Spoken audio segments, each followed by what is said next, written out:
Hi friends, இப்போ நம்ம Ponni சீரியலோட review தான் பார்க்க போகிறோம். வாங்க வீடியோக்குள்ளே போகலாம். இதில் ஃபஸ்ட்டு சீன்லேயே இந்த மாதிரி பொன்னி நினச்ச மாதிரி அந்த கடத்தல்காரங்க இருக்கிற பயத்தில் எல்லா உண்மையுமே சக்தி கிட்டேயும் அவங்களோட ஃப்ரெண்ட்ஸ் கிட்டேயுமே உளர ஆரம்பிக்கிறாங்க. அது மட்டும் இல்லாமல் இந்த கடத்தலுக்கு பின்னாடி தாஸ்ன்னு ஒருத்தங்க இருக்கிறதாகவும், அது மட்டும் இல்லாமல் அந்த தாஸ் உங்கள் வீட்டில் இருக்க யாரோ சுந்தர் ஒரு ஆளை மிரட்டி தான் உங்ககிட்ட இருந்து நிறைய பணத்தை பறிக்கணும்னு ஆசைப்பட்ட விஷயத்தையுமே சொல்கிறாங்க. உடனே இதை கேட்டுட்டு தாஸ்ன்ற பேரை கேட்ட உடனேயே பொன்னி செம்ம ஷாக் ஆகுறாங்க. அது மட்டும் இல்லாம பக்கத்துல இருக்க சக்தி கிட்டயும் அவங்களோட ஃப்ரெண்ட்ஸ் கிட்டயும் தாஸ் வேற யாரும் கிடையாது, நான் ஏற்கனவே சொன்னேன்ல சுந்தரண்ண ஒரு பொண்ணை கர்ப்பமாக்கி ஏமாத்திட்டு இருக்காங்கன்னு, அந்த பொண்ணோட அண்ணன் தான் தாஸ். அவங்க இந்த மாதிரி ஹாஸ்பிட்டலுக்கு வெளியே நின்று பேசிட்டு இருந்தது எல்லாத்தையுமே கேட்டதுக்கு அப்புறமா தான் நான் உங்ககிட்ட வந்து நடந்த உண்மையை சொன்னேன்னு சொல்லிட்டு பொன்னி அன்னைக்கு நடந்த எல்லா விஷயத்தையுமே ஒண்ணு விடாம எடுத்து சொல்லிட்டு இருக்காங்க. அப்போ இது எல்லாத்தையுமே ஒண்ணு ஒண்ணா கேக்குற சக்தியோ கோபத்துல செம்மையா கடுப்பாக ஆரம்பிக்கிறாங்க. அது மட்டும் இல்லாம அப்பனா என் அக்கா பட்ட கஷ்டத்துக்கு மட்டும் இல்லாம இப்ப என்னோட சிவானி பாப்பாவும் கஷ்டப்படுறதுக்கு அந்த சுந்தர் தான் காரணமான்னு சொல்லிட்டு அவங்க மேல கொலை வெறி ஆகுறது மட்டும் இல்லாம அவங்கள கையும் களவுமா வீட்டுல சிக்க வைக்கணும்னா அதுக்கு நமக்கு ஆதாரம் தேவை. அந்த ஆதாரம்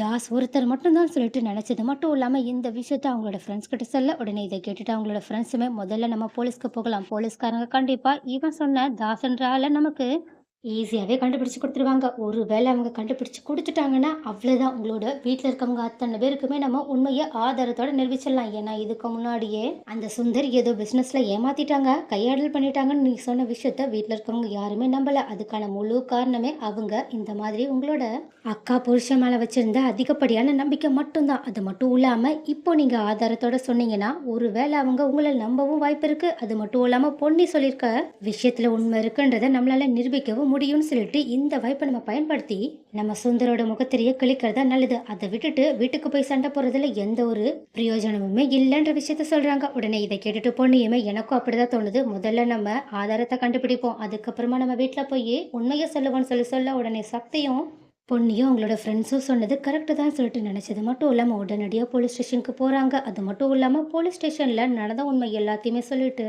தாஸை பற்றியுமே அவங்க எடுத்து செல்ல, உடனே இதை கேட்டுட்டு போலீஸ்காரங்களும் தாஸ்ன்ற பேரை கேள்விப்பட்ட உடனே அதுவும் இந்த மாதிரி அந்த கடத்தல்காரங்களோட மொபைல் ஃபோனில் இருக்கா தாஸோட ஃபோட்டோவை பார்த்த உடனேயே சொல்லப்போனா இந்த ஆளுங்களை தான் நாங்களும் தேடிட்டு இருந்தோம். ஏன்னா இவங்க ஒரு ஃபோர்ஜரி கும்பல். இவங்க நிறைய பேரை ஏமாத்தி பணம் பிடுங்கிறதுக்காகவே நிறைய விஷயங்களை பண்ணியிருக்காங்க. அது மட்டும் இல்லாம நிறைய பெரிய பெரிய ஆளுங்கள் கிட்ட இவங்க இது வரைக்கும் மோதினதே கிடையாது. சின்ன சின்ன ஆளுங்களும் தன்னோட மரியாதைக்காகவும் அவமானம் சொசைட்டில படக்கூடாதுன்ற காரணத்துக்காகவும் எங்க கிட்ட கம்ப்ளைண்ட் எதுவும் பண்ணல. ஆனா இதை பத்தி எங்களுக்கு நியூஸ் ஏற்கனவே வந்திருக்கு அப்படின்னு சொல்லி சொன்னது மட்டும் இல்லாம இவங்களுமே இப்ப கண்டிப்பா அலர்ட் ஆகியிருக்கு, கொஞ்சம் வாய்ப்பு இருக்கு, அதனால சீக்கிரமா நம்ம இவங்களை கண்டுபிடிக்கிறது தான் நல்லதுன்னு சொல்ல உடனே இதை கேட்டுட்டு பொண்ணு செம்ம ஷாக்கோட இவங்க அப்பன்னா அண்ணன் தங்கச்சி கிடையாதா? நீங்க சொல்றத வச்சு பார்த்தா இவங்க ஏதோ நிறைய போய் சொல்லி ஏமாத்துற ஆளுங்க மாதிரி தெரியுறாங்களேன்னு சொல்ல உடனே போலீஸ்காரங்களும் நீங்க நினைச்சது கரெக்ட் தான், இவங்க அண்ணன் தங்கச்சி எல்லாம் கிடையாது, இவங்க ரெண்டு பேரும் புருஷன் பொண்டாட்டிங்கன்னு சொல்லிட்டு தாசை பத்தின மொத்த உண்மையுமே புட்டு புட்டு வைக்க ஆரம்பிக்க, உடனே இது எல்லாத்தையுமே கேட்டுட்டு சக்தியும் பொண்ணியும் இன்னுமே ஷாக் ஆகுறாங்க. ஆனாலும் சுந்தர் எப்படினாலும் நம்மளோட அக்காவுக்கு துரோகம் தான் பண்ணியிருக்காங்கன்றத புரிஞ்சுக்கிட்ட சக்தியும் கண்டிப்பா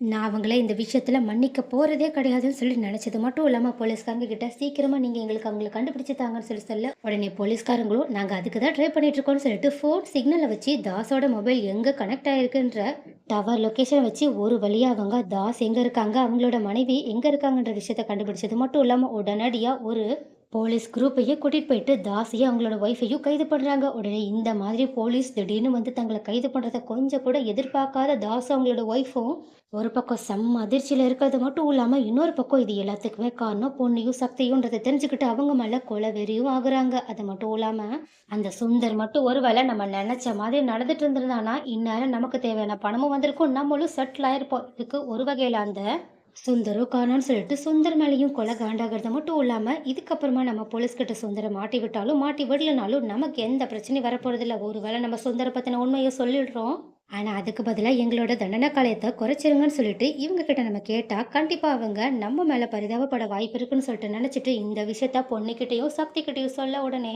இதை கேட்டுட்டு முதல்ல அவங்க ரெண்டு பேருமே அந்த விஷயத்துக்கு சம்மதம் தெரிவிக்கலனாலும் கண்டிப்பா வீட்ல நம்ம தனியா போயிட்டு சுந்தர பத்தி சொன்னா யாரும் நம்ப மாட்டாங்க, இவங்களும் கூட வந்து சொன்னாதான் நம்புவாங்க. போலீஸ்காரங்களும் இவங்கள பத்தின முழு வாக்குமூலத்த வாங்குனா மட்டும் தான் அந்த ஆதாரமாவது நம்மளோட வீட்டுக்கு போய் சேரும்னு சொல்லிட்டு நினைச்சது மட்டும் இல்லாம, அவங்க கிட்ட சரின்னு சொல்லிட்டு ஒத்துக்கிட்டது மட்டும் இல்லாம, உடனடியா அவங்கள தன்னோட வீட்டுக்கு உண்மையை எல்லார் முன்னாடியுமே நிரூபிக்கிறதுக்காக கூட்டிட்டு போறாங்க. ஆனா அப்போ வீட்ல இது எதுவுமே சுத்தமா எதிர்பார்க்காத சுந்தரம் திடீர்னு இந்த மாதிரி பொன்னியும் சக்தியும் கூட தாசையும் ஸ்வேதாவையும் கூட்டிட்டு வர்றத பார்த்துட்டு செம்ம ஷாக்கோட நின்னுட்டு இருக்காங்க.